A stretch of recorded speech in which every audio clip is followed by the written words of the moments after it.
புரட்சி கலைஞர், கருப்பு எம்ஜிஆர், கேப்டன் என்று ரசிகர்களால் மக்களால் கொண்டாடப்படும் விஜயகாந்த் 150க்கும் மேற்பட்ட திரைப்படங்களில் நடித்த திரைப்பட நடிகர். 54 புதுமுக இயக்குனர்களை அறிமுகப்படுத்திய உலகின் ஒரே திரைப்பட நடிகர். திரைப்படங்களில் மட்டுமே நடிக்கத் தெரிந்த வெள்ளந்தி. நடிகர் சங்க தலைவர், அரசியல் கட்சியின் நிறுவன தலைவர், வாரி வாரி வழங்கிய வள்ளல், பல திரை கலைஞர்களுக்கு வாழ்க்கை கொடுத்தவர், சட்டமன்ற உறுப்பினர், சட்டமன்ற எதிர்க்கட்சி தலைவர் என 4 தசாப்த திரை வாழ்க்கையில் வைதேகி காத்திருந்தாள், அம்மன் கோவில் கிழக்காலே, பூந்தோட்ட காவல்காரன், செந்தூரப்பூவே, புலன் விசாரணை, சின்ன கவுண்டர், ஆனஸ்ட்ராஜ், தாயகம், வானத்தைப் போல, தவசி, ரமணா என திரைப்படங்களின் நடிப்புகளால் பொதுமக்களால் இன்றளவும் கொண்டாடப்படுகிறது. துணை இயக்குனர்கள், துணை நடிகர்கள் என பல கலைஞர்களின் பசியை போக்கியது அன்னதான கூடம் போல் இயங்கிய விஜயகாந்தின் அலுவலகம்தான். விஜயராஜ் என்னும் இயற்பெயருடன் விருதுநகர் மாவட்டம் அருப்புக்கோட்டைக்கு அருகில் உள்ள ராமானுஜபுரம் என்னும் ஊரில் பிறந்தவர். இவரது தந்தை அழகர்சாமி, தாயார் ஆண்டாள். விஜயராஜிற்கு 1 வயதான போதே தாயார் ஆண்டாள் இறந்து விட்டார். சிறுவயதிலேயே விஜயராஜின் குடும்பம் மதுரைக்கு இடம்பெயர்ந்தது. மதுரை மேலமாசி வீதியில் தந்தை சகோதர சகோதரிகளுடன் வசித்து வந்தார். தன் தொடக்ககால பள்ளி படிப்பை தேவகோட்டையில் உள்ள தே பிரித்தோ மேல்நிலைப் பள்ளியிலும் மதுரையில் உள்ள நாடார் உயர்நிலைப் பள்ளியிலும் படித்தார். நெல்லை மாவட்டம் விக்கிரமசிங்கபுரம் பகுதியில் உள்ள புனித மரியன்னை உயர்நிலைப் பள்ளியில் விடுதியில் தங்கியிருந்து 1966ஆம் ஆண்டு முதல் 68ஆம் ஆண்டு வரை 9, 10 வகுப்புகளில் கல்வி கற்றார். சிறுவயதிலேயே சினிமா மீது கொண்ட ஆர்வத்தால் படிப்பில் ஆர்வம் காட்டவில்லை.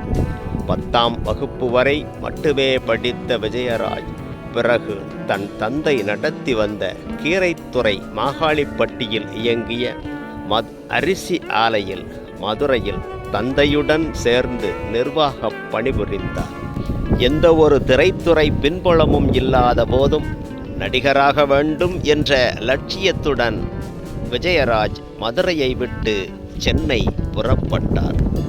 1976-77 மதுரையின் ராசி புகைப்படக் கடையில் ஆசை தம்பி என்பவரிடம் விஜயராஜ் திரைத்துறையில் வாய்ப்பு தேடுவதற்கான தான் நடித்த புகைப்பட ஸ்டில்களை எடுத்துக்கொண்டார். பகலில் அரிசி ஆலையில் பணிபுரிந்துவிட்டு இரவில் புகைப்படங்கள் எடுத்தார். 41 நாட்களில் 32 புகைப்படங்கள் எடுக்கப்பட்டன. இதற்கு காரணம், அந்த காலத்தில் ஒரு புகைப்படம் எடுக்க 2 மணி நேரம் ஆகும் என்பதாகும். 2 மணி நேரம் மட்டும் தூங்கிவிட்டு இரவு முதல் அதிகாலை வரை புகைப்படங்கள் எடுக்கப்பட்டன. இந்த புகைப்படங்கள் தான் திரைத்துறையில் வாய்ப்பு தேடுவதற்கு விஜயராஜுக்கு கவனத்தை ஈர்த்தன. 1990ஆம் ஆண்டில் பிரேமலதாவை திருமணம் புரிந்தார் விஜயகாந்த். விஜயகாந்த் பிரேமலதா தம்பதியினருக்கு விஜய பிரபாகரன் மற்றும் சண்முக பாண்டியன் என 2 மகன்கள் உள்ளனர். தமிழின போராளி விடுதலை புலிகள் இயக்க தலைவர் பிரபாகரன் மீது கொண்ட பற்றுதலால் தன் மகனுக்கு விஜய பிரபாகரன் என்ற பெயரை சூட்டினார். இலங்கை தமிழர்களின் இன்னல்கள் தீரும் வரை பிறந்த நாள் கொண்டாட்டம் வேண்டாம் என்று அன்றே முடிவெடுத்தவர். தனது பிறந்த நாளை பின்னாட்களில் நலத்திட்டம் வழங்கும் நாளாக செயல்படுத்தியவர். வறுமை ஒழிப்பு தினமாகவும் அதை மாற்றியவர். 1991 2004ஆம் ஆண்டு வரை விஜயகாந்த் நடிகர் சங்க தலைவராக பதவி வகித்தார். அனைத்து நடிகர்களையும் ஒன்றிணைத்து சிங்கப்பூர் மற்றும் மலேசியாவில் கலை நிகழ்ச்சிகள் நடத்தி அப்போது கடலில் இருந்த நடிகர் சங்கத்தை மீட்டெடுத்தது விஜயகாந்தின் திறமையான நிர்வாகம். சினிமாவை மட்டுமே நம்பி வாழ்ந்து வந்த பல நடிகர்கள் வாய்ப்புகள் இல்லாததால் வறுமையில் வாழ்ந்ததைக் கண்டு மனம் வருந்திய விஜயகாந்த் நலிவுற்ற கலைஞர்களுக்கான ஓய்வூதிய திட்டத்தை நடிகர் சங்கம் சார்பில் வழங்குவதற்கு ஏற்பாடு செய்து அதற்காக பல கோடி ரூபாயை வங்கியில் முதலீடாக டெபாசிட் செய்தார். புகழின் உச்சத்தில் இருந்த விஜயகாந்த் நடிகர் விஜய் அறிமுகமான நாளைய தீர்ப்பு படம் வெற்றி பெறாமல் போனதால் தன்னை வளர்த்த இயக்குனர் S.A. சந்திரசேகருக்காகவும் விஜயின் வளர்ச்சிக்காகவும் செந்தூரம் பூண்டி திரைப்படத்தில் விஜய்க்கு அண்ணனாக நடித்து விஜயின் வளர்ச்சியை தொடங்கி வைத்தவர் விஜயகாந்த். 1999இல் வளர்ந்து வரும் நடிகரான சூர்யாவுக்காக பெரியண்ணா திரைப்படத்திலும் மாயாவி திரைப்படத்திலும் கௌரவ வேடங்களில் நடித்துக் கொடுத்தார். சினிமா துறையில் விஜயகாந்தால் வாழ்க்கை பெற்றவர்கள் ஏராளம். அதனால்தான் பல நடிகர்கள் நடிகர் சங்க கட்டிடத்திற்கு விஜயகாந்தின் பெயரை வைக்க வேண்டும் என்று கோரிக்கை விடுக்கிறார்கள். 2002ஆம் ஆண்டு காவிரி நதிநீர் பிரச்சனை உச்சத்தில் இருந்தபோது அனைத்து நடிகர்களையும் ஒன்றிணைத்து நீர் தராத கர்நாடகாவுக்கு மின்சாரம் இல்லை என்ற பிரம்மாண்டமான போராட்டத்தை நெல்லையில் நடத்தி அரசியலில் அதிர்வலைகளை ஏற்படுத்தினார். 2000 ஆண்டில் தனது ரசிகர் மன்றத்திற்கென கொடியை அறிமுகப்படுத்தி பல படங்களில் அதை பயன்படுத்தவும் செய்தார். 1993ஆம் ஆண்டில் நடைபெற்ற உள்ளாட்சி தேர்தலில் விஜயகாந்த் ரசிகர் மன்றத்தினர் சுயேட்சையாக பல இடங்களில் போட்டியிட்டு பலர் வெற்றியும் பெற்றார்கள். 2005ஆம் ஆண்டு தேசிய முற்போக்கு திராவிட கழகம் என்ற பெயரில் புதிய அரசியல் கட்சி தொடங்கினார் விஜயகாந்த். கட்சியின் நிறுவன தலைவராக பொறுப்பேற்றார். ரசிகர் மன்றத்தின் மாநில தலைவராக இருந்த ராமு வசந்தன் கட்சியின் பொதுச் செயலாளராக பொறுப்பேற்றார். 2006ஆம் ஆண்டு தமிழ்நாடு மாநில சட்டமன்ற தேர்தலில் விஜயகாந்தின் தேசிய முற்போக்கு திராவிட கழகம் அனைத்து தொகுதிகளிலும் தனியாக போட்டியிட்டது. அதில் விருத்தாச்சலம் தொகுதியிலிருந்து வெற்றி பெற்று சட்டமன்ற உறுப்பினராக விஜயகாந்த் தேர்ந்தெடுக்கப்பட்டார். இந்நிலையில் உதவி என்று வந்தவர்க்கெல்லாம் வாரி வாரி வழங்கிய வள்ளல், வீட்டிற்கு வந்தவர்களுக்கெல்லாம் உணவளித்த உத்தமர், உழைத்து சேர்த்த பணத்தில் தன் தாய் தந்தை நினைவாக கோயம்பேடு 100 அடி சாலையில் 1 ஏக்கர் பரப்பளவில் ஆண்டாள் அழகர் திருமண மண்டபத்தை ஆசையாக கட்டினார். தனது கட்சி தலைமை அலுவலகமாகவும் செயல்பட்டது. 2007ஆம் ஆண்டு அன்றைய காங்கிரஸ் திமுக கூட்டணி மத்திய அரசின் நெடுஞ்சாலைத்துறை சாலை விரிவாக்க பணிக்காக ஆண்டாள் அழகர் திருமண மண்டபத்தை கையகப்படுத்தி இடித்து தரைமட்டமாக்கியது. பார்த்து பார்த்து கட்டிய மண்டபம், தன் தாய் தந்தையர் பெயரை சூட்டி அழகு பார்த்த மண்டபம், தனது கட்சியின் தலைமை அலுவலகமாக செயல்பட்ட மண்டபம் தன் கண்முன்னே இடித்து தரைமட்டமாக்கப்பட்டதால் மனம் உடைந்து போனார் விஜயகாந்த். பின்னர் 2011ஆம் ஆண்டு நடந்த சட்டமன்ற தேர்தலில் அண்ணா திராவிட முன்னேற்றக் கழகத்துடன் தேசிய முற்போக்கு திராவிட கழகம் கூட்டணி அமைத்தது.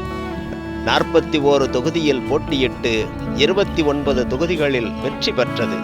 ரிஷிவந்தியம் தொகுதியில் போட்டியிட்டு விஜயகாந்த் வெற்றி பெற்று எதிர்க்கட்சி தலைவராக கம்பீரமாக சட்டசபையில் நுழைந்தார். 2011 சட்டசபை தேர்தல் பரப்புரையின் போது மதுரைக்காரன் என்ற உரிமையோடு வாய்ப்புகள் தந்து வளர்த்துவிட்ட நகைச்சுவை நடிகர் வடிவேலு விஜயகாந்தை எதிர்த்து திமுக கூட்டணிக்கு தமிழகம் முழுவதும் தேர்தல் பிரச்சாரங்கள் செய்தார்.